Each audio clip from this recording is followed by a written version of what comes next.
विदेशी बहू की काली नंद। रमन अपनी विदेशी पत्नी ज्वेलिन के साथ अपने गांव लौटता है।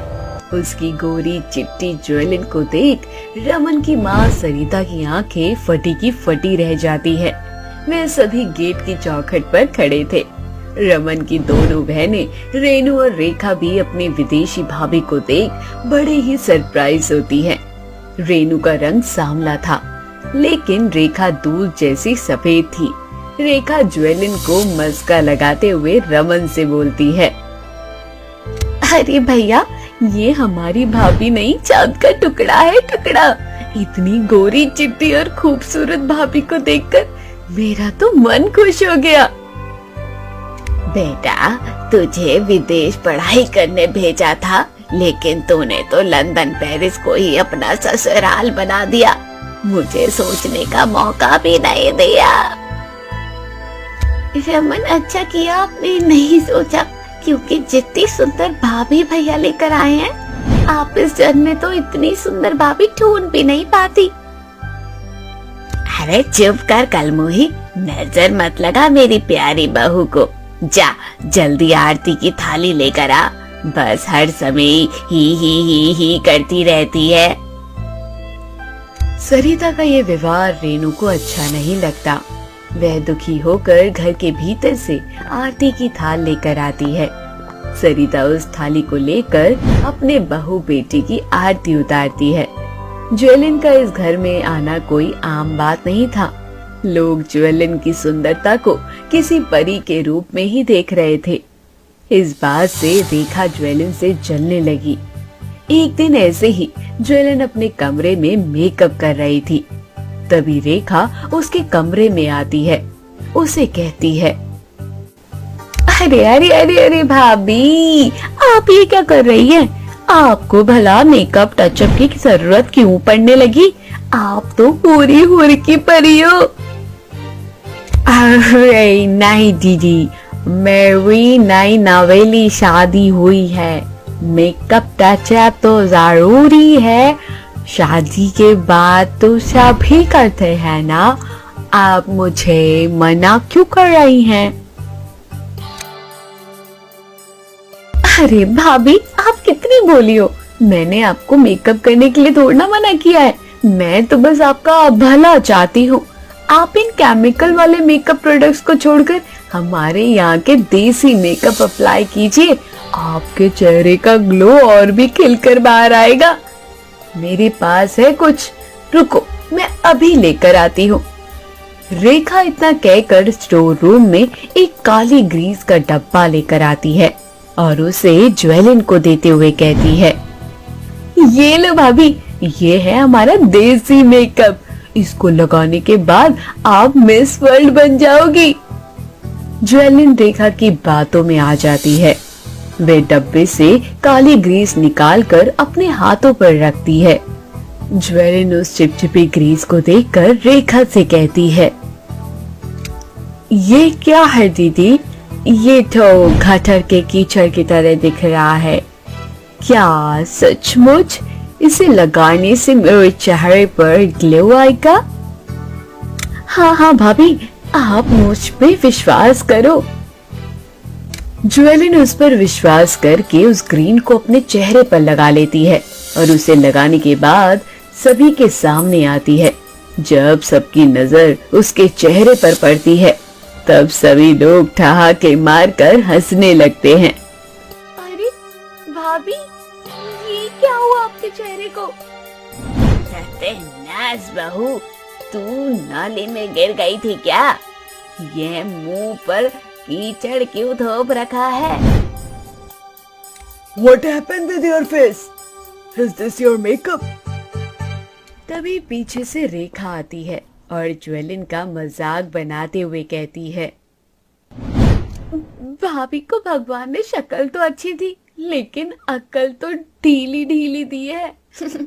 मुझे नहीं पता था मेरी भाभी इतनी बेवकूफ है। सभी लोग ज्वेलिन पर हंस रहे थे, जिसकी वजह से ज्वेलिन को बहुत बुरा लगा। वे सभी के सामने रोने लगी। रेखा की इस हरकत पर रेनू को गुस्सा आ जाता है। और वे आग बबूला होते हुए कहती है, दीदी आपने ठीक नहीं किया। अकल तो आपके पास भी पैसे की नहीं है। भला कोई किसी के साथ इतना वाहियात मजाक भी करता है क्या? अब भाभी से अभी माफी मांगिए। बड़ी आई भाभी की चमची। जा जा पहले खुद की शक्ल आईने में देख कर आ। काला कौवा भी तेरी शक्ल देखकर खुद को हंस समझने लगता है। मेरे जैसे सुंदरता वाले लोगों को देखकर तू तो जलती है, और ऐसी सुंदरता पाने के लिए तुझे तो 7 जन्म भी कम पड़ जाएंगे। रेखा की बातों पर रेणु को बहुत गुस्सा आता है। वे उसे नजरअंदाज करते हुए जयलिन को लेकर उसके कमरे में गई और उसे चुप कराते हुए बोली, भाभी आप चुप हो जाइए। दीदी की बातों का बुरा मत मानिए। वे बचपन से ही ऐसी है। अपनी सुंदरता को लेकर बहुत घमंड है उसे। मेरे साथ आज तक किसी ने इस तरह का घटिया मजाक नहीं किया। मुझे बहुत शर्मिंदगी महसूस हो रही है। भाभी आप परेशान मत हो। इस ग्रेस को छुटाने में मैं आपकी मदद करती हूँ।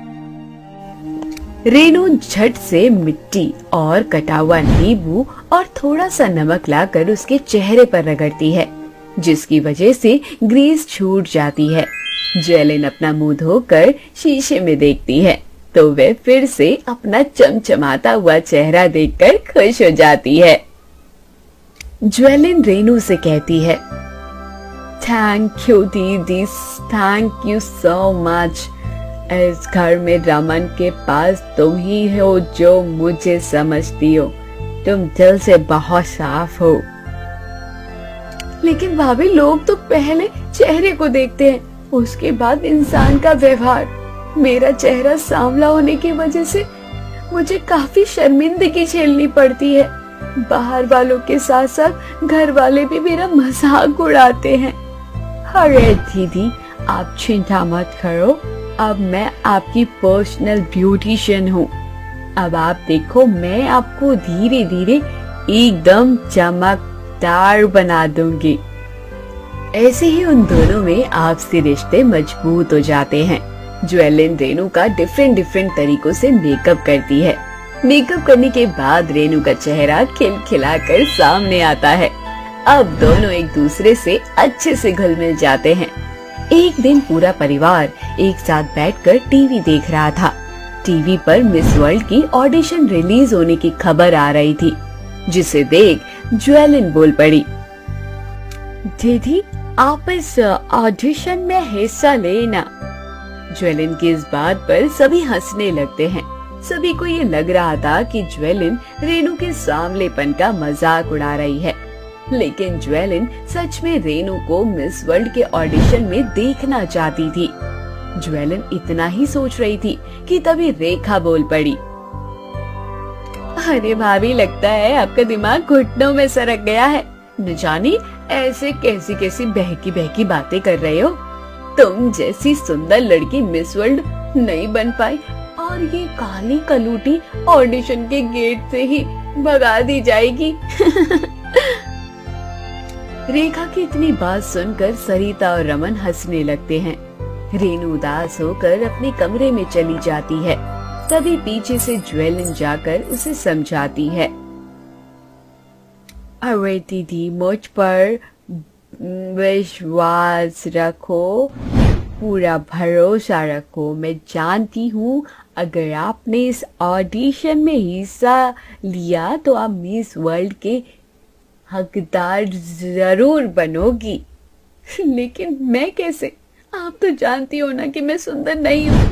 लोग मेरे कालेपन का मजाक उड़ाते हैं और ये ऑडिशन में हिस्सा लेना भी मेरे लिए मजाक के बराबर है।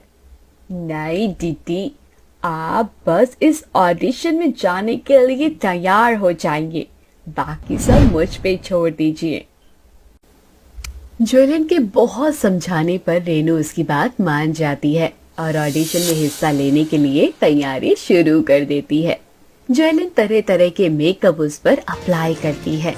आखिरकार वह घड़ी आ चुकी थी। रेणु ने ऑडिशन अच्छी तरह परफॉर्म किया और उसने खुद को साबित किया। वह मिस वर्ल्ड के ऑडिशन में सफल रही। इस तरह रेनू की सुंदरता और ज्वेलिन की कलाकारी से वो दोनों कामयाब रही। रेनू अपनी भाभी ज्वेलिन को धन्यवाद देते हुए कहती है, भाभी, आज मैं जो कुछ भी हूँ आपकी वजह से हूँ। मेरी कामयाबी का राज आप ही हो। अगर आप आज मेरे साथ नहीं होती तो ये मुकाम मैं कभी हासिल नहीं कर पाती। थैंक यू सो मच भाभी। नहीं दीदी, आपकी कामयाबी के पीछे आपकी मेहनत है। मैं तो सिर्फ आपके साथ ही मैं चाहती हूँ आप अपनी जिंदगी में बहुत आगे बढ़े। इतना कहते हुए वे दोनों एक दूसरे के गले लग जाती है। वे दोनों नंद भाभी दुनिया के सामने मिसाल बन जाती हैं।